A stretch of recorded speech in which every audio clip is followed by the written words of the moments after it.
From the Inside, l'émission qui fait parler les données par Roman Maltru. c'est quoi la data? Est-ce qu'elle révolutionne vraiment nos vies, nos méthodes de travail, à ce point pour qu'on en parle autant? Et surtout, comment ne pas rester en marge de cette révolution qui est en marche? Fenêtre ouverte sur les coulisses des métiers qui façonnent l'avenir, From the Inside écoute celles et ceux qui ont fait de la donnée leur quotidien, retracer leur parcours, raconter leur expérience en data science, mais aussi en intelligence artificielle ou encore en machine learning, en deep learning, en système expert, en business intelligence, en reporting financier ou extra-financier, en blockchain, en mesure, en KPI, en base de données, parfois open source, en industrie 4.0, en stratégie data-driven, en réalité augmentée, bref. Tout ça pour démystifier la data et ses métiers et rappeler que comme toutes les compétences, elles s'acquièrent. Pensez à prendre des notes, ça pourrait vous servir. Bonne écoute.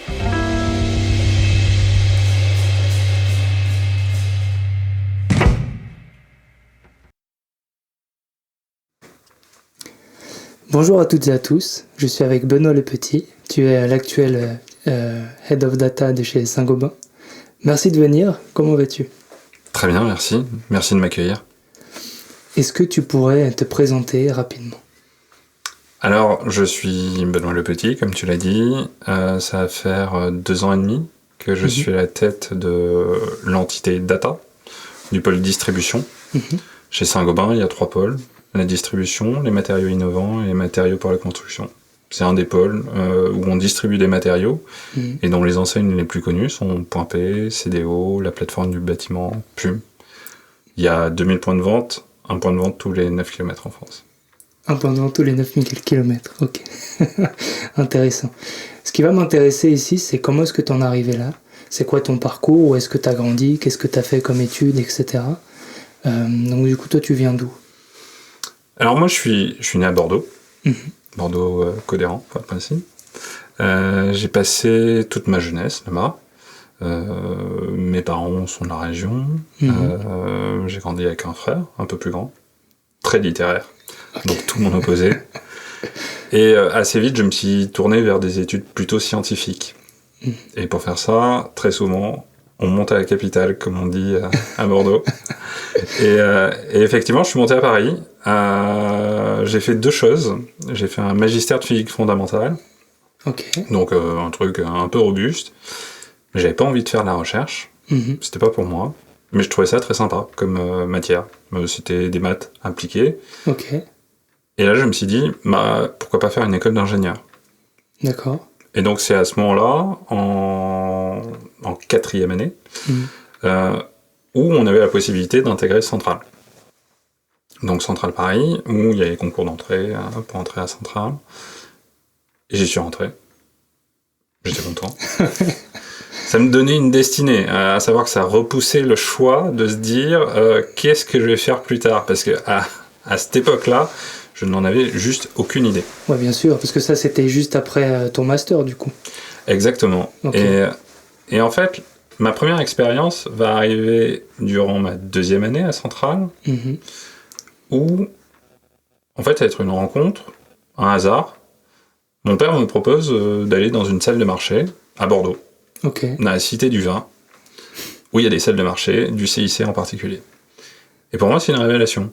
Je me dis, c'est génial, il y a des mecs qui achètent, qui vendent des actions. Ils ont l'air de plutôt bien vivre. Ça a l'air d'être plutôt sympa. Je fais 2-3 trucs pour le chef de marché, pour le chef de salle. Il trouve ça bien et voilà, ça dure 2 mois. C'est un stage, c'est quoi ? C'est un stage qui a au final pas été payé, je crois. D'ailleurs, si tu nous entends... Je crois qu'il y a 600 € sur la table, mais c'est pas grave. Et donc ouais, c'était vraiment un stage de découverte dont le but n'était pas de devenir gestionnaire d'actifs, puis c'était de la gestion d'actifs à l'époque. Mais ça m'a dit, il y a peut-être du sens là-dedans. Et donc en 3e année, on se spécialise. Donc je prends naturellement la filière finance. Je m'oriente vers la Société Générale. Parce qu'à l'époque, les banques, dans le trading, c'est Société Générale ou BNP. et il drive un nombre d'ingénieurs assez important. J'ai la chance de faire une interview sur le desk de taux, d'arbitrage de taux. D'accord. L'arbitrage, c'est quoi ? C'est des fonds propres, on prend des positions sur lesquelles on va arbitrer, on dit arbitrer parce qu'on va dire on va vendre un produit contre un autre et on va gagner sur ce différentiel de prix. Pour autant, on n'a pas de client. Le PNL qu'on fait, c'est sur les fonds propres de la banque. Ok. Donc je rentre là-dedans et ma première impression, le jour de l'interview, est juste oh waouh.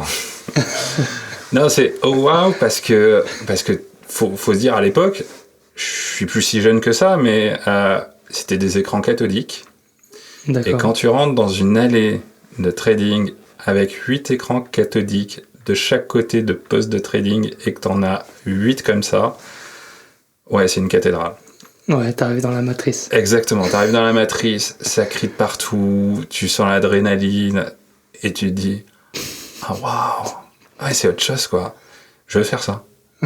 Et donc je rentre là-dedans et je fais mon stage. Mon stage se passe plutôt bien. On me dit écoute, c'est très simple, tu fais un modèle qui marche, t'es embauché. Quand tu dis un modèle, du coup, c'était en quoi ça consiste de faire un modèle ? C'était juste un modèle d'arbitrage sur la courbe de taux. Donc rien de très compliqué, c'était de se dire j'ai du spot, j'ai du forward.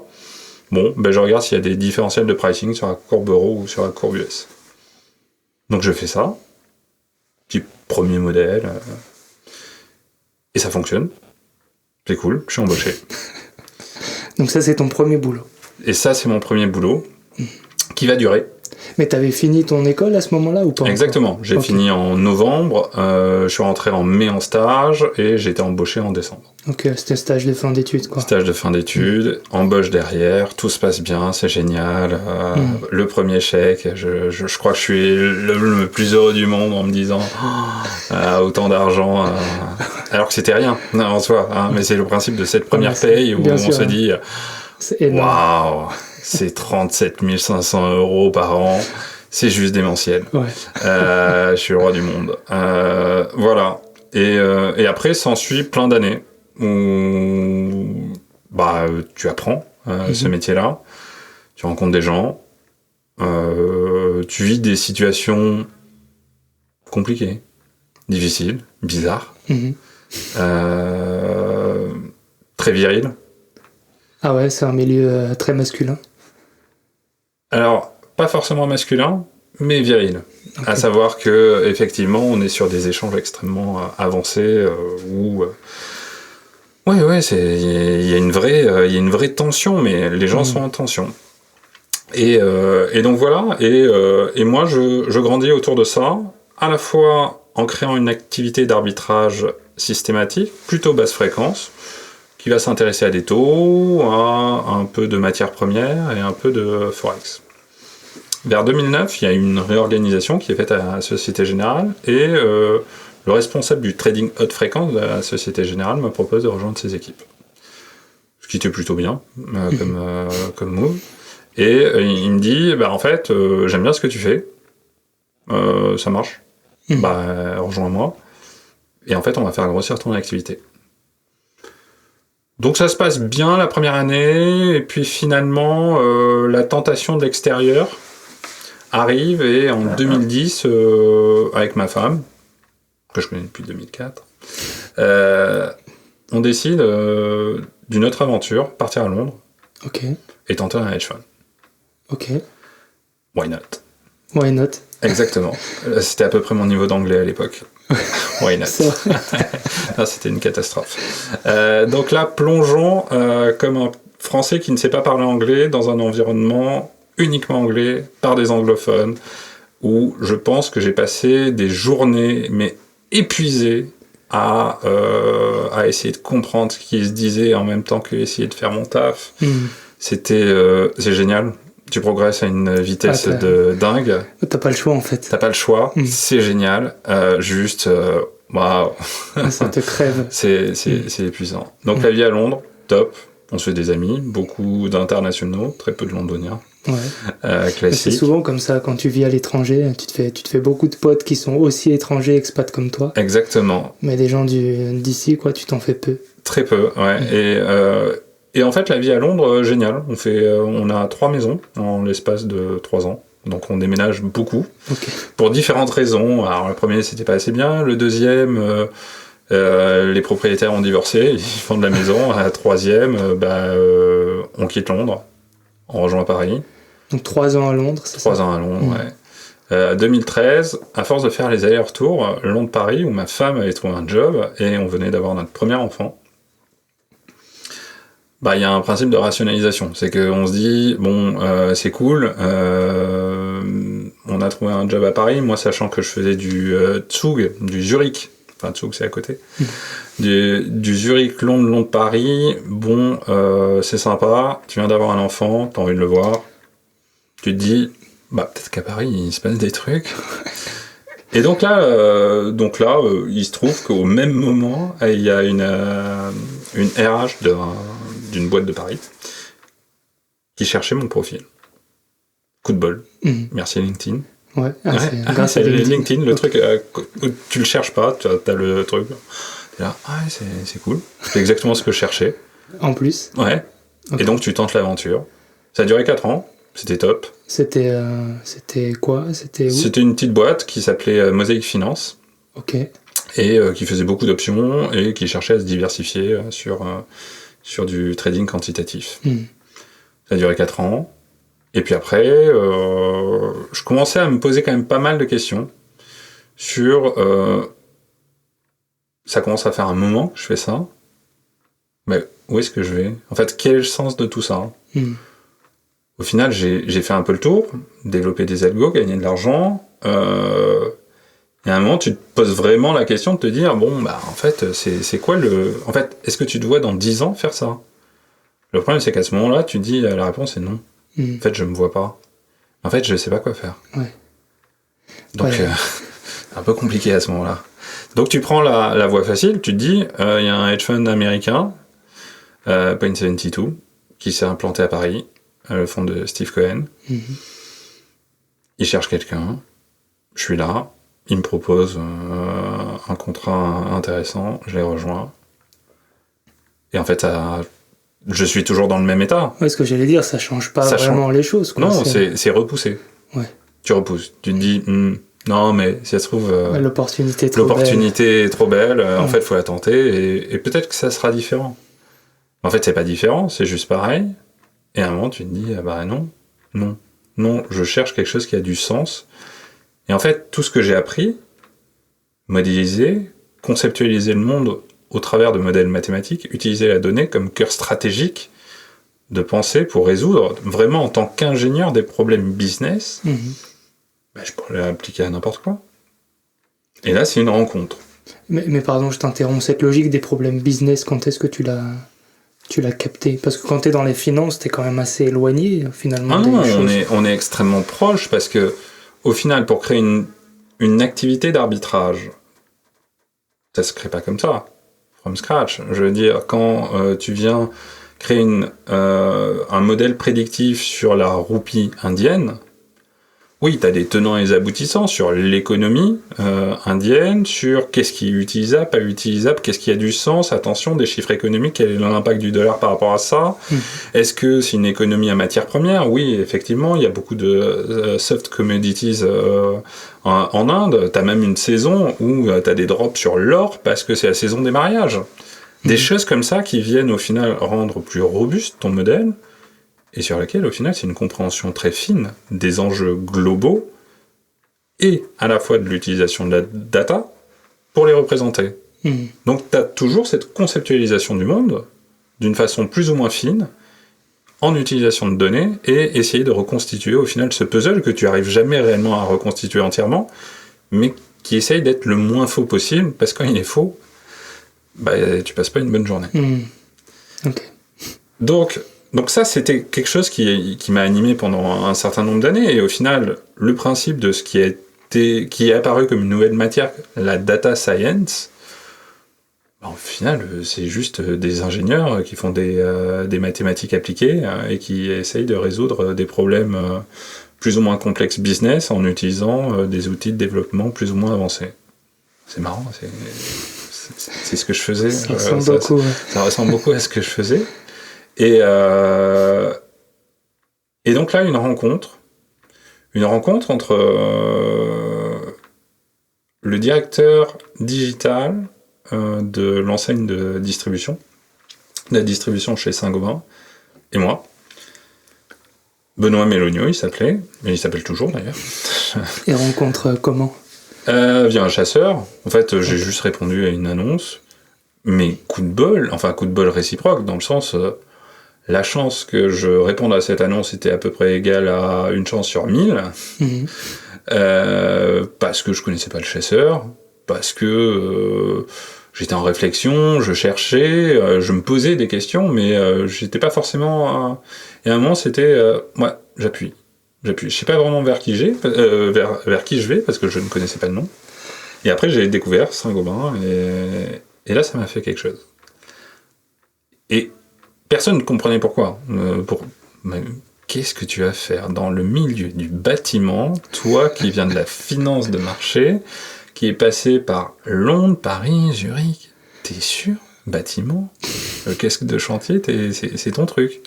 Quand tu dis que ça t'a fait quelque chose, c'est par rapport à quoi ? Tu t'es dit, enfin, je trouve un sens nouveau à ma carrière. Exactement. Et au début, en fait, c'est pas vraiment le sens. C'est, tu sais, quand le destin te fait ce petit clin d'œil et où tu te dis, ah ouais, quand même. En fait, ça m'a ramené à mon père. Mon père qui était plombier. Et donc, sur lequel, moi, quand j'étais petit, j'étais dans la camionnette, où il allait chez CDO, acheter matériel, aller sur les chantiers, rencontrer les gens, rencontrer les artisans, puis après il est devenu conducteur de travaux et tout ça. Et où moi, au final, dans ce qui a été vu comme une réussite dans la famille, aller à Centrale, ingénieur, aller à Londres, faire de la finance, gagner un argent significatif, pouvoir appliquer tout ce que j'ai fait dans un domaine qui est en écho à ce que j'ai connu, je me dis, c'est quand même assez incroyable. C'est quand même assez incroyable. Ouais. Et en fait, ça a été la première réaction. Le fit s'est fait assez bien avec Benoît Mélonio, en l'occurrence. Et j'hésite un peu. Ma femme me dit d'y aller. Je lui fais assez confiance. Au fond de moi, je savais que je voulais y aller. C'était un peu une folie. C'était une folie parce que je perdais énormément de salaire. J'avais un poste qui était tout petit. C'était quoi du coup le poste C'était lead data scientist. Ok. Donc j'arrivais, pas d'équipe, seul. Oui, il n'y avait rien en fait à l'époque. Il n'y avait rien. Un ordinateur et une vision en me disant, dans tous les cas, un groupe de cette taille-là. Avec mon envie, en tout cas, ma capacité, je vois loin pour ça. Et personne ne le voyait. Peu de gens qui le voyaient, en tout cas dans mon entourage, en mode, c'est de la folie, mais tu reviendras. Et beaucoup de chasseurs, et alors c'est beaucoup moins maintenant, mais pendant très longtemps, je pense que je recevais, toutes les semaines, je recevais un call du chasseur qui avait l'habitude de me déplacer, et ainsi de suite, qui me disait, bon, c'est fini les conneries. On y retourne, on va... Non, parce que là, t'as fait ton caprice, mais bon, ta crise de la quarantaine, faut passer à autre chose. J'ai un super truc pour toi. Et là, tu lui dis, bah non, en fait, je suis déjà dans un super truc. Bah non, arrête. C'est pas sérieux ce que tu fais. Mais ok, je te laisse faire. Et finalement, les appels s'espacent, et toi, tu te concentres à fond dans ce que tu découvres. Parce que ça te plaît, ça te passionne, en fait. Ouais. En fait, nouveau. Tout d'un coup, j'ai la chance de pouvoir rencontrer, je sais pas, des dizaines, des centaines de personnes, avec des univers tellement variés. Et ça me plaît. Et ça me plaît tellement parce que oui, je m'inscris très vite dans ce côté de je me mets au service et je vois plus loin. En fait, je comprends que on doit venir transformer les métiers par la data, et donc je pose cette vision. J'écris une roadmap par rapport à ça, et en novembre, elle est défendue, cette roadmap, par ma nouvelle chef, Noémie Choca, en l'occurrence, et au COMEX, GDBF, elle est validée, quasiment en entier, et on se lance là-dedans. Petit budget, je peux recruter quelques prestataires externes, je peux faire un recrutement, 2 recrutements, et puis là, la Covid. Ah ouais, donc c'était juste avant en fait, Ouais. c'était très récent. Exactement. Ok. Et là, tu te dis, mince, c'est pas le bon timing, ça. Bah, sur le coup, grand stress. Grand stress parce que on coupe tous les budgets. Ah bah non, non, j'ai une roadmap à faire, là. Non, c'était pas tout à fait... Et en fait, on coupe aucun budget. On a un peu de temps partiel pour les internes, mais sur les prestataires, on coupe rien. Et finalement, au-delà du fait que ça soit compliqué, on s'adapte super facilement. Notre équipe est assez jeune. On trouve un rythme où on communique ultra bien, où c'est dynamique, où on se rencontre en digital. C'est un des personnes que j'ai recrutées après qui m'a dit on s'est rencontrés via Teams. Et on a appris à se connaître via Teams. Et vous avez commencé à bosser via Teams exactement. Sans s'être vu avant. Non. Et donc ça, il y en a eu plusieurs. Comme ça, j'ai onboardé des gens à distance. Et là, on comprend la force d'un groupe tel que Saint-Gobain. Il était en Bretagne, on était à Paris, on ne pouvait pas se déplacer. Interdiction de se déplacer dans ce cadre-là de la Bretagne à Paris pour récupérer un PC. Et donc là, on utilise le réseau. Le fait de passer d'une camionnette à une autre, l'ordinateur pour arriver au point de vente le plus proche de chez lui et qu'il puisse le récupérer. Truc de dingue. Un truc juste bienveillance, des gens qui se démènent, qui poussent des limites. Ouais, ça ressemble un peu à ça. Du coup, c'est un sacré challenge de mettre tout ça en place pendant le Covid. Qu'est-ce que tu as eu d'autre comme challenge ? Au-delà du fait que c'est un challenge de faire une roadmap, on a eu la chance d'en avoir une deuxième. Donc, à complexité, autant la mettre un peu plus haut. Et effectivement, sur le Covid, notre président, Patrice Richard, nous a interrogés sur tout un tas de sujets. C'est quoi le chiffre d'affaires à 18 mois ? Comment je viens optimiser mes charges ? Est-ce que je sais prédire mes risques de crédit ? Est-ce que je sais prédire mes risques de turnover ? Donc on a eu une deuxième feuille de route. Et on l'a remplie. On a je l'ai présenté avec Noémie en COMEX, en juillet. Et ouais, il y a eu un déclic. Il y a eu un déclic parce que, on avait pris le temps de parler aux opérateurs. Donc de s'intéresser à leurs problèmes dès J1. Donc on a créé une adhérence les concernant. On a démontré de la valeur parce qu'on a commencé à traquer les résultats qu'on faisait. Et en plus, on a embarqué notre COMEX parce qu'on leur montrait que vous savez pas vraiment où vous allez. C'est compliqué comme situation. On est vraiment dans un environnement économique incertain. On n'a pas une boule de cristal, mais en tout cas, on peut vous aider. Vous aussi. Et donc, à la fin, tu arrives à faire la quadrature du cercle. C'est que tu montres aux opérateurs que tu sais apporter une résolution à leurs problèmes là où, au final, ils n'en avaient pas. Tu sais apporter de la valeur et la démontrer en traquant tes résultats. Et à la fin, tu sais embarquer ton COMEX là-dessus.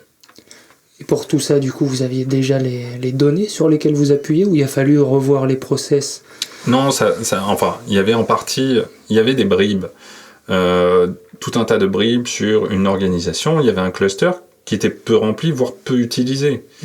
Il y avait des briques applicatives qui étaient peu utilisées aussi. Donc il y a eu une transformation autour de ça sur se dire, en fait, une feuille de route data de ce type-là, c'est de la stratégie. Oui, on l'a compris, écrire une roadmap, c'est de l'onboarding, c'est amener les gens à venir utiliser la donnée, démocratiser l'usage de la donnée, c'est du ROI, démontrer la valeur, puis le juge de paix. Quand je suis un opérationnel, démontrer la valeur, c'est quelle capacité j'ai en prenant cette action donnée par cet algorithme, est-ce qu'au final ça va me donner plus de valeur dans ce que je fais, dans mon métier, plutôt que de ne pas l'utiliser. Si je vois que ça a de la valeur, je suis pragmatique, je vais l'utiliser. Si je suis vendeur et que ça fait plus de ventes parce que je suis telle décision et que je m'en rends compte, mais évidemment que je vais l'utiliser. Donc ça, c'est extrêmement important. Il y a les people, créer des talents, découvrir des talents, mentorer ces talents. Et enfin, ce que tu disais, il y a une feuille de route technologique, à savoir centralisation de la donnée, processisation, le fait qu'on crée ensemble au sein des data scientists des librairies communes de features, jeux de nouvelles, le fait qu'on crée un framework commun entre des data engineers et des data scientists qui font exactement le même code, le fait qu'on vienne modulariser tout cela, le fait qu'on vienne dashboarder les résultats, qu'on les offre à l'ensemble de la chaîne des opérateurs, oui, il y a une feuille de route technologique où tu dois centraliser la donnée, l'accoster, aller la récupérer, aller chercher de la donnée externe, chose qui n'existait quasiment pas, et au final, petit à petit, projet par projet, avancer, demande par demande, et au final, construire un asset de plus en plus important, centralisé, qui est de plus en plus industriel, de moins en moins artisanal, et sur lequel, au final, la croissance de l'équipe suit. Et oui, ça, c'était 2020. Ça a été une prouesse de faire... parce que là, quand je t'écoute me dire tout ça, projet par projet, j'ai un peu le sentiment que c'est quelque chose qui a pris du temps, alors qu'en fait, ça a pris 1 an. Ça a pris beaucoup de volonté, d'énergie, de longues journées, de longues nuits, sans doute beaucoup de week-ends. Mais je crois que je suis, vis-à-vis de ça, en tout cas, assez infatigable. Parce que pour moi, j'avais cet objectif supérieur de dire oui, on doit venir aider ces opérationnels à transformer leur usage par la donnée. Donc oui, ça a été compliqué, on a eu des difficultés, on n'a pas eu que des réussites, on a eu des projets où on a fait tout le projet et à la fin, c'est bien. Mais je sais pas ce qu'on va en faire. Mais c'est bien, ouais. Mais je sais pas ce qu'on va en faire. Ah, c'est dommage, pas si utile. Je peux te démontrer, oui, non, mais j'ai pas le temps en fait là. Ah ouais. Et donc, on comprend petit à petit que oui, il faut de l'accompagnement, que le data scientist n'est pas suffisant, et qu'il faut avoir des personnes en amont ou en aval qui viennent passer aussi du temps sur le fait de créer de l'éducatif, créer de l'accompagnement, créer de la compréhension, et réussir à faire la symbiose entre le discours qu'a un opérationnel, un directeur, un manager, les résultats qu'on produit, et y revenir. Il n'y a jamais une bataille qui est gagnée, faut toujours y revenir, jusqu'à ce que, au final, petit à petit, les usages, les questions, les automatismes, l'autonomie se créent. Et nous, c'est notre seul but, c'est qu'à la fin, des opérateurs puissent avoir de l'information en totale autonomie sans nous la demander. Parce que nous, on n'a pas de vocation à être des passe-plats. Non, surtout pas. Bien sûr. Et ça, du coup, c'est un rayonnement qui est local, tu penses, ou il y a déjà un rayonnement qui est quand même plus important? Tu parles chez Saint-Gobain ? Ouais, je veux dire en volume de collaborateurs qui sont sensibilisés aux data, à leur usage. Non, chez Saint-Gobain, on a lancé, c'était en 2020, je crois, ou 2019, je ne sais plus la date exacte, via les RH Group, ce qu'ils appellent la DNA Academy. Donc ça a commencé sur des lignes industrielles sur lesquelles l'idée était de former des personnes à l'usage de la data. Ça marche bien, notamment quand tu es un ingénieur process qui utilise de la data et donc naturellement il n'utilisait peut-être pas les bons outils. On peut faciliter ça, avoir des outils plus puissants, lui simplifier la vie, mais il est ingénieur process, il est ingénieur. Forcément, sur une fonction marketing, c'est plus compliqué. Un chef de projet, il est peut-être pas ingénieur, il a fait une école de commerce, tu vas pas lui parler de Python ou de code ou de faire du SQL. Bien sûr. Donc là, c'est là où c'est le plus compliqué et où moi, ma vision de cela est on doit servir un besoin et on ne doit pas imposer des usages. Et ça, c'est la grande différence, c'est accepter que la montée en maturité, c'est pas tu dois devenir ce que je suis. Par contre, je vais créer les moyens à l'échelle, que tu aies des outils qui remplissent l'usage que tu pourras en avoir de façon le plus simplifiée possible. Et tu parlais du phénomène d'acculturation à la data, donc là on est en plein dedans. Oui. Et tu parlais aussi de la mise en place d'un comptoir data chez Saint-Gobain. En quoi est-ce que ça consiste, ce comptoir de data ? Alors le comptoir data, c'est un mot un peu tiroir, mais des fois c'est important pour raccrocher les concepts. Le comptoir data, c'est ce que j'ai créé en disant je viens au sein de la distribution créer au final un réceptacle de besoins de n'importe quel opérationnel avec la densité qu'on adapte selon la taille de l'entité. Mais je ne sais pas où trouver la donnée, on lui répond. J'aurais besoin de telle information qui est un peu plus compliquée à capturer, on te répond. J'aurais besoin de connaître les prospects, les gros prospects de la concurrence. Ok, on va te modéliser un truc et on te répond dans la semaine. C'est genre le Genius Bar d'Apple, quoi. C'est le Genius Bar d'Apple, exactement. Okay. Et donc ça, c'est extrêmement important. C'est extrêmement important pour deux raisons. C'est on commence à s'intéresser aux problèmes de ceux qui font, qu'ils soient dans le commerce, en région, au national, faisant de la finance ou de la logistique, premièrement. Donc, naturellement, on parle de data à ce moment-là, puisqu'on résout leurs problèmes. On leur explique, on leur donne la solution. Génial. Mais surtout, les idées, elles viennent du terrain. Exactement. Et si on prend le cas des prospects, des gros prospects de la concurrence, c'est un projet qui a commencé comme ça, pour un opérateur qui me demandait ça, on lui répond, une semaine, 10 jours, un truc comme ça. Et au final, maintenant, c'est un projet qui est sur l'ensemble des enseignes, sur lequel on vient qualifier la valeur de l'ensemble des prospects, donc des non-clients, qui permet de faire de l'orientation de visite vers mais il n'est pas client, mais je sais en plus quelle valeur il a, et donc je vais orienter mon effort commercial pour aller plutôt visiter lui, ou plutôt un tel, et ainsi de suite. Le projet vient d'un opérateur, on a construit la solution ensemble, on a eu des itérations, de façon à que ça soit bien calé, qu'ils comprennent, mais à la fin, ça devient un projet qui vient à apporter à l'ensemble du groupe. C'est parce qu'on a eu cette relation très locale, très en position agile, dans lequel je suis à ton service, je réponds à tes problèmes, qu'on arrive à créer ça. Et ça va plus loin.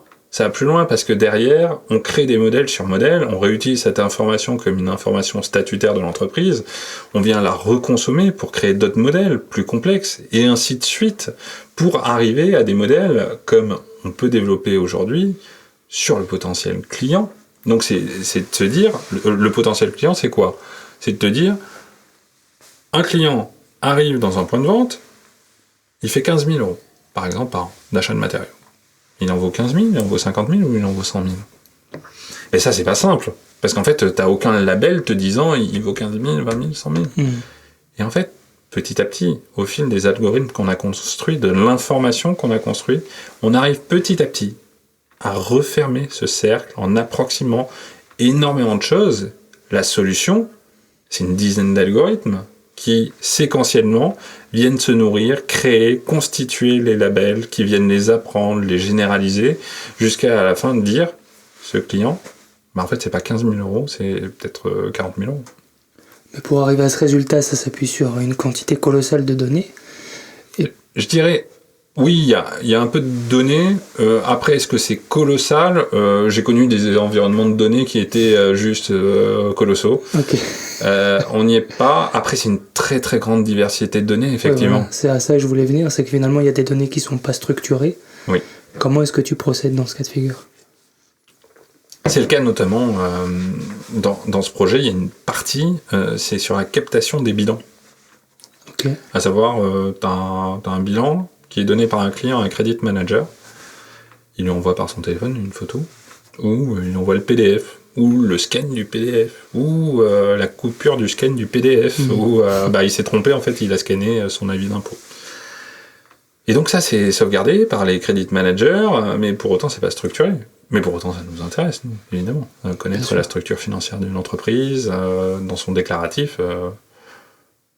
Et donc là, on a un algorithme qui vient... Tu mets ton fichier, peu importe qui il est, on reconnaît qui tu es. Il va reconnaître les pages, il va reconnaître les informations pertinentes, les corpus de texte, les colonnes, les lignes. Il va reconstituer une information pertinente, parce que là, on peut pas se tromper, on parle de bilan.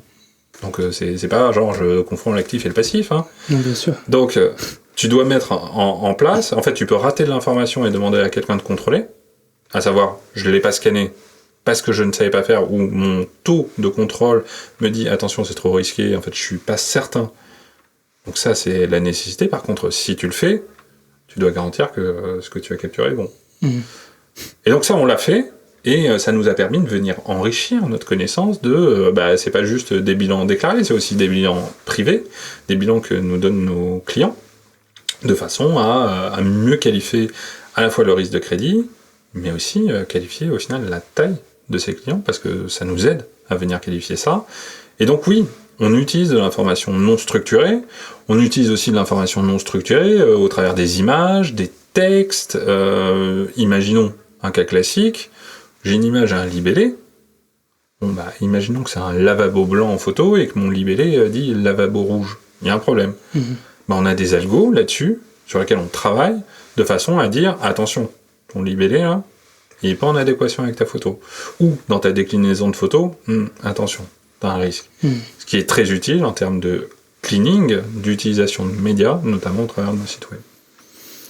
Ah, c'est super intéressant. Donc finalement, les données qui arrivent non structurées, à travers des algorithmes, vous finissez par les structurer pour pouvoir les exploiter. Exactement. Ouais. Et ces données, elles sont exploitées par plusieurs services, j'imagine. Si on parle du potentiel client, ça intéresse évidemment les ventes, mais potentiellement d'autres services. Comment est-ce que vous faites pour vous interfacer en interne? On se base sur deux axes. On va dire un axe agile et un axe legacy. L'axe agile, c'est je prends le court-circuit, je vais pas attendre qu'on m'offre un point d'entrée, je vais directement apporter l'information à mon utilisateur final. Ça, c'est très pratique, donc ça, on le fait beaucoup, de façon à venir créer de l'adhérence quand on lance des projets, quand, par exemple, on parlait des bilans, on offre une application web qu'on crée au credit manager, ils posent leur PDF, ils voient directement le résultat, ils ont confiance, ils peuvent donner un rating, on reçoit le rating, et ainsi de suite. C'est extrêmement utile, on le développe en même pas 2 jours. En fait, ça crée l'adhésion. Donc ça, c'est la première chose, de façon à venir toucher ton client. Ton client et créer l'adhérence au final autour de l'objet data.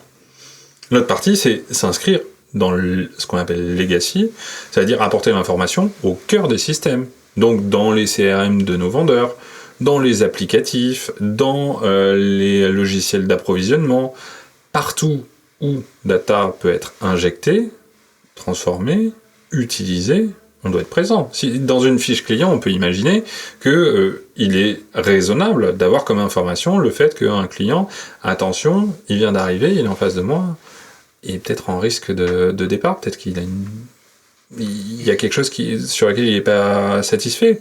Et en plus, peut-être même lui donner les raisons au vendeur de qu'est-ce qui ne va pas, peut-être pricing, et du coup orienter naturellement le discours, pas juste sur la tablette de nos commerciaux, mais également sur la fiche client que tu peux avoir en point de vente. Donc on s'interface le plus là-dedans, encore une fois, dans une démarche assez logique, on ne doit pas créer une shadow IT de façon à dire, en fait, je crée une branche agile et je passe mon information que par là.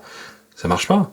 En fait, les utilisateurs, à la fin, ils ont besoin de simplification. En fait, la data en tant que telle doit pas être quelque chose en plus, mais plutôt quelque chose en moins qui simplifie, qui est raccourci, qui t'amène plus facilement à la décision ou qui te donne directement la solution si elle sait la donner, mais au travers des outils que tu utilises au quotidien. Pas juste je commence à déployer 15 outils pour avoir la même chose. Oui, bien sûr. Sur les phases de test, c'est extrêmement utile.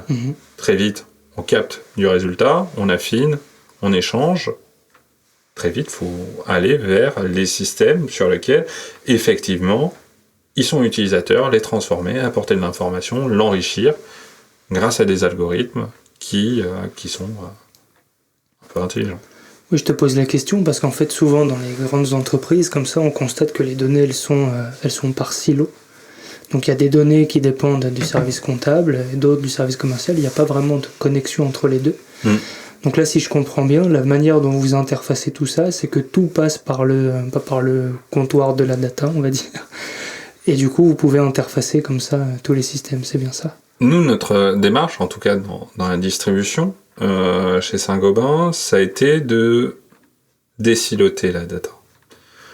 De se dire, au final, avoir côte à côte ma donnée logistique et ma donnée marketing commerce, ma donnée produit, ma donnée client, ça me semble plutôt utile. Ça me semble plutôt utile. Rien que, prenons un projet. La prédiction des commandes dans une base logistique. C'est de la logistique, oui. C'est aussi de la commande client, oui. C'est de la connaissance de territoire, oui. C'est de la dynamique, oui. Donc si tu commences à juste raisonner autour de j'ai ma donnée logistique, j'ai ma donnée marketing, j'ai ma donnée RH, j'ai ma donnée finance, oui, tes limitations sont nombreuses sur ta capacité au final à fluidifier l'information. Si on imagine quelque chose comme le risque de crédit, j'ai parlé de risque de crédit, le fait de venir proposer des montants de limite de crédit en disant à ce client-là, au lieu qu'on te propose 15 000 euros, on va plutôt te proposer 30 000 euros. Parce qu'on a conscience du développement commercial que ça représente. Pour réussir à merger les deux fonctions de risque et de développement, il faut bien mettre en accord à la fois le commerce et la finance. Si on ne le fait pas, on rate une opportunité, alors que l'opportunité majeure, c'est bien de donner l'argent juste à des clients, de façon à ce qu'ils se développent, et qu'au final, on fasse du commerce ensemble. Donc le désilotage est au cœur de cette activité, à la fois au travers des comptoirs data, mais aussi au travers des sujets. Parce que nous, quand on nous interroge sur un sujet, quand on lance une roadmap, que ce soit un sujet logistique, RH, peu importe, oui, on va venir agréger plus de données, on va les centraliser au même endroit, et on va commencer à, effectivement, petit à petit, depuis qu'on l'a créé, agréger de plus en plus de données au même endroit et avoir une connaissance multipartie, multisectorielle, multi-BU et pas uniquement coincée sur une BU parce que des raisons de segmenter les données sont importantes. Après, ça n'empêche pas qu'on doit respecter la privacy de ces données et on est extrêmement précautionneux autour de ça, à savoir que des données d'une enseigne qui ne veut pas être partagée avec une autre enseigne ne seront pas partagées avec une autre enseigne. Donc, savoir respecter les conditions du jeu, tout en donnant la possibilité, au final, d'être dans le croisement de données, dans l'information la plus fine, autour de tout ce qu'on peut partager. Tu parlais à l'instant des BU, des business units, et je lisais une interview de toi qui disait, dans laquelle tu racontais que vous avez évangélisé BU par BU. Comment ça se passe concrètement, cette évangélisation? Avec un bâton pèlerin. Comme une vraie évangélisation. Non, y en a qui sont plus en proximité, donc c'est plus facile, mais pour autant, le contact, le travail autour de aller parler au directeur logistique, aller parler au directeur marketing, aller parler au directeur commercial, faire des tournées terrain, aller voir du digital dans telle enseigne et telle autre, les mettre ensemble, les faire se parler, c'est BU par BU, évidemment. Après, soyons clairs, si on parle d'un projet tel que la recommandation, donc c'est simplement faire des recommandations sur un site web, sur lequel on fait un algo plutôt intelligent, sur lequel on fait du reinforcement learning, donc sur lequel le principe c'est une action, j'apprends online, ça va avoir un reward, et petit à petit au final j'apprends des comportements qui vont arriver. Très bien. Après le travail de connaissance, de mise en relation, de ce principe d'acculturation des BU par BU, lever une BU en disant je le fais pour toi, t'as 3 BU qui suivent. Donc, il y a des fois c'est plus facile que d'autres parce qu'il y a du travail qui a été mis en jeu, il y a de la crédibilité, il y a de la confiance qui s'est créée. Pour autant, c'est jamais quelque chose de complètement gagné, c'est quelque chose sur lequel, effectivement, on doit toujours être crédible, on doit toujours être précautionneux au service qu'on rend, on doit être toujours de qualité, extrêmement exigeant dans ce qu'on apporte à notre client final, parce qu'à la fin, c'est lui qui produit la valeur, et nous, on aide simplement au fait de transformer son métier, de l'aider, de lui apporter la juste information au bon moment. Et est-ce que dans cette démarche d'évangélisation, tu as des relais dans les BU, des personnes qui viennent un peu promouvoir les actions que vous avez faites et que ça crée une sorte de synergie, d'émulsion entre les BU? C'est quelque chose qui se met en place? De façon... alors je dirais, autour de cette réflexion de la data, il y a différentes façons de percevoir le monde. Il y a la perception du data steward en BU qui va recevoir au final un flux d'informations et il va être privilégié, ça va être le point de contact qui va ensuite disséminer au sein de la BU la bonne parole. On n'a pas réellement agi comme ça, peut-être parce qu'on les a pas rencontrés, mais peut-être juste on a fait confiance à la capacité de chacun, dans chacune des équipes, à être en capacité de se saisir du sujet, parce que juste, on parle le même langage. C'est-à-dire qu'on a un effort de trouver un langage commun, de trouver des moyens de se comprendre, de vulgarisation, de non-technicité, permettant à chacun de se saisir de l'outil. Et à la fin, l'important, c'est pas de savoir comment le modèle est créé. Ils peuvent demander. En fait, c'est surtout de donner toutes les raisons d'avoir confiance dedans, tous les moyens de contrôle, et enfin le résultat. Et qu'est-ce qu'on en fait? Et donc, in fine, cette relation de confiance va se créer. On n'a pas besoin de techniciens pour ça. En fait, on a juste besoin de gens qui processent de l'information, comme n'importe quel humain. Est-ce qu'il y a des métiers pour lesquels ou des métiers ou des équipes, des projets, peu importe, pour lesquels tu as constaté que la transformation était plus difficile, que ça se faisait pas si simplement, où il y a eu des freins, des choses comme ça? Il y a un domaine, mais j'ai pas encore lâché, c'est sur la finance et sur une partie de la finance. On fait des très belles choses sur le crédit. L'un des échecs que je citais était autour de la finance.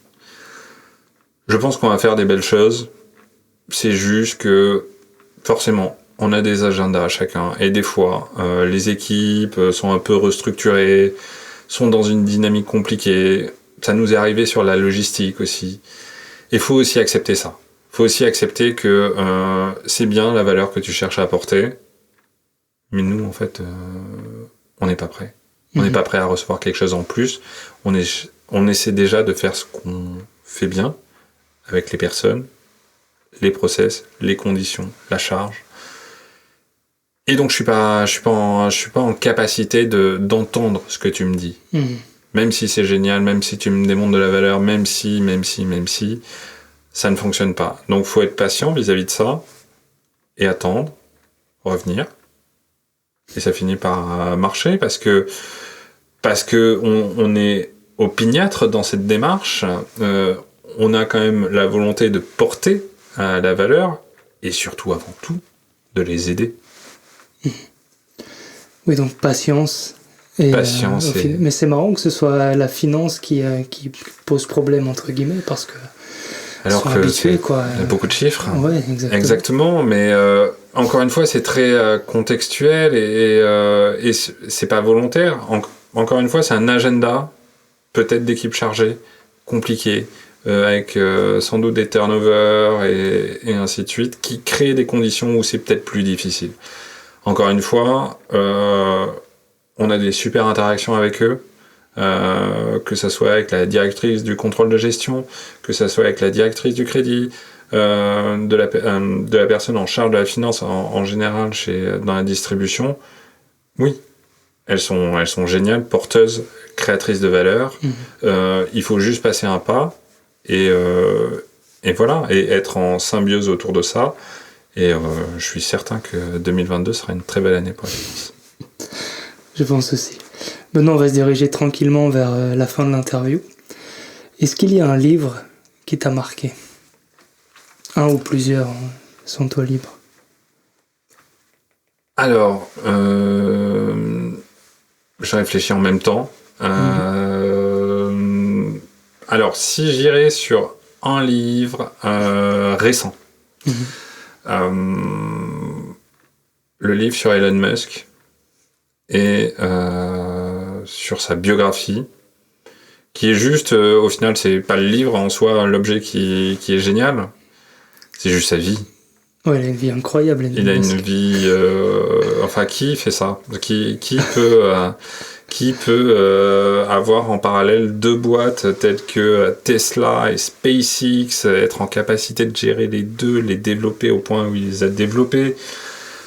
Parce que Tesla, quand il est arrivé, c'était pas Tesla. Hein. Les voitures coûtaient $300 000 à construire. Ils les vendaient 100 000. Ils avaient un petit problème, un petit problème de prix. Ils faisaient pas leur châssis, ils faisaient pas le design, ils faisaient pas grand chose au final. Et il a transformé en une boîte qui est juste. Il fait quoi, 600 milliards, 700 milliards, un truc juste démentiel. Et où c'est Mercedes, je crois, ou BMW, je sais plus lequel, mais qui a pris très tôt, de façon assez opportune, 10% de la part de Tesla, et sur lequel Tesla fournit les batteries à l'ensemble des marques du groupe. Donc non, c'est une vie géniale. On est face à quelqu'un qui a cette vision très ingénieure des choses, à savoir, je peux, avec du talent, des équipes et une vision, résoudre les problèmes auxquels moi je crois, à savoir pour lui, c'est le fait que on peut sauver la planète en utilisant des énergies renouvelables, et que la survie de l'espèce, c'est via l'existence multiplanétaire. C'est sa vision, il apporte, il y croit, il a une vision très ingénieure de la résolution des problèmes, il attire les talents, et en fait ça fait des miracles. Ouais, il fait un peu peur quand même, c'est un mec qui effraie autant qui passionne. Oui, sans doute qu'il fait un peu peur, mais pour autant lui-même, quand il parle de hard intelligence artificielle, au contraire de la soft, donc vraiment ce principe d'une intelligence artificielle qui est en capacité d'être plus intelligent qu'un être humain.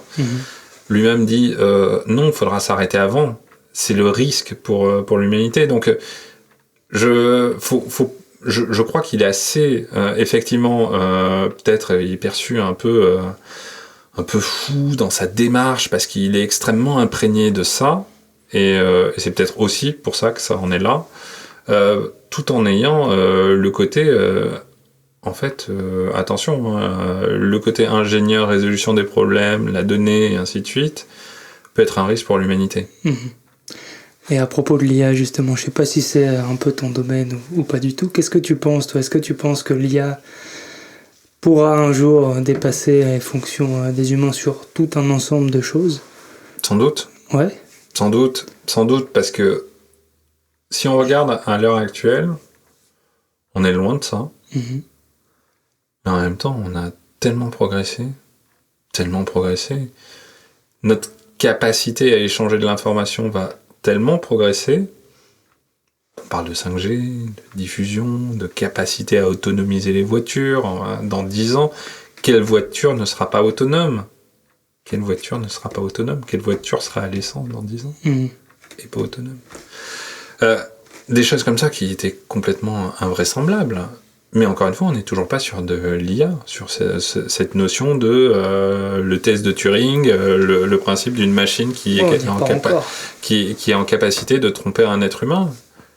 Mais je crois assez vis-à-vis de l'accélération, de la capacité à l'être humain à créer au final de la valeur, à aller encore plus loin autour de l'innovation, que oui, c'est sans doute une destinée qui peut être risquée, qui doit être contrôlée, sur laquelle on doit avoir une éthique extrêmement importante dans n'importe quelle démarche, et dès à présent.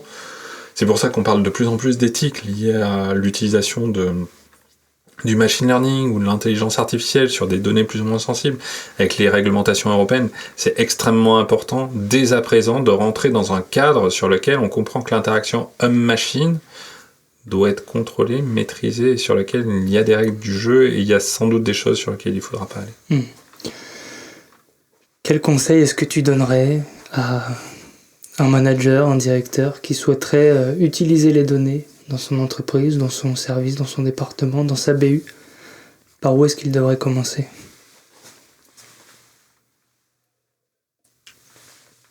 Je dirais une étape un peu simple, qui est sans doute la plus difficile, trouver les bonnes personnes. C'est peut-être une porte ouverte, hein, mais c'est très Elon Musk dans la démarche. Mais je crois assez au fait que les people sont l'axe central de la création de valeur. On crée une équipe, on crée un centre de compétences à partir d'un petit noyau. On doit créer l'inertie nécessaire autour de ce petit noyau qui va attirer naturellement d'autres compétences, qui vient s'enrichir. Oui, je crois que le premier axe, trouver la bonne personne. Et ensuite les bonnes équipes. Et ensuite, naturellement, les équipes viennent à lui. Merci beaucoup Benoît. Merci Romain. À bientôt. À bientôt. Cette émission a été préparée avec Nicolas Fronto et Raphaël Pazoumian pour le mixage. Retrouvez-nous sur fromtheinside.com.